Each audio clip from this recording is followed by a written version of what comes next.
Kannada cinema ರಂಗದಲ್ಲಿ ತಮ್ಮದೇ ಆದಂಥ ರೀತಿಯಲ್ಲಿ ಛಾಪನ್ನು ಮೂಡಿಸಿ ದೊಡ್ಡ ಮಟ್ಟಿಗೆ ಹೆಸರು ಮಾಡಿದಂಥ ಕಲಾವಿದೆ ಅಂದರೆ ಇದು ನಟ.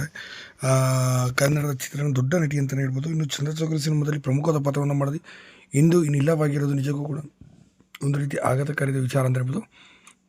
ಹಾಗಾದರೆ ಏನಾಗಿದೆ ಇವರಿಗೆ ಸಂಪೂರ್ಣ ಮಾಹಿತಿ ನಿಮಗೆ ಕೊಡ್ತೀನಿ. ಅದಕ್ಕೆ ಮುಂಚೆ ಚಾನಲ್ ಕೂಡ ಸಬ್ಸ್ಕ್ರೈಬ್ ಮಾಡಿ ಸ್ನೇಹಿತರೆ. ಇನ್ನು ಕನ್ನಡ ಸಿನಿಮಾ ರಂಗದಲ್ಲಿ ಚಂದ್ರಚೌಕರಿ ಸಿನಿಮಾದಲ್ಲಿ ಕೂಡ ತಾಯಿಯ ಪಾತ್ರದಲ್ಲಿ ಶಾರಿ ಅವರು ಕಾಣಿಸಿಕೊಂಡಿದ್ದರು. ಇನ್ನು ಮುರಳಿ ಅವರ ತಾಯಿಯ ಪಾತ್ರದಲ್ಲಿ ತುಂಬಾ ಭಾವನಾತ್ಮಕ ಮತ್ತು ಮನೋಜ್ಞವಾದ ಅಭಿನಯ ಮಾಡೋದ್ರ ಮೂಲಕ ಎಲ್ಲರ ಮನೆ ಮಾತಾಗಿದ್ದಂಥ ಈ ನಟಿ ಆ ಸಂದರ್ಭ 2000 ಇಸ್ವಿಯಲ್ಲಿ ಬ್ಲಾಕ್ ಬಸ್ಟರ್ ಕಂಡಂಥ ಸಿನಿಮಾ ಅಂತ ಹೇಳ್ಬೋದು. ಎಸ್ ನಾರಾಯಣ ಅವರ ನಿರ್ದೇಶನದಲ್ಲಿ HD ಕುಮಾರಸ್ವಾಮಿ ಅವರ ನಿರ್ಮಾಣದಲ್ಲಿ ಮೂಡಿ ಬಂದಂಥ ಅತಿ ದೊಡ್ಡ ಬ್ಲಾಕ್ ಬಸ್ಟರ್ ಸಿನಿಮಾ ಚಂದ್ರಚೌಕರಿ ಆಗಿತ್ತು ಅಂತ ಕೂಡ ಹೇಳ್ಬೋದು. ಸೂರ್ಯವಂಶ ಮತ್ತು ಚಂದ್ರಚೌಕರಿ ಒಂದೇ ಸಂದರ್ಭದಲ್ಲಿ ಮೂಡಿ ಬಂದಂಥ ಈ ಸಿನಿಮಾ ಎಲ್ಲರ ಮನೆ ಮಾತಾಗಿತ್ತು. ಹಾಗೆ ಅದೇ ದುರ್ಗಾಶಕ್ತಿನೂ ಕೂಡ ಇದೇ ಸಂದರ್ಭದಲ್ಲಿ ಬಂದಿತ್ತು.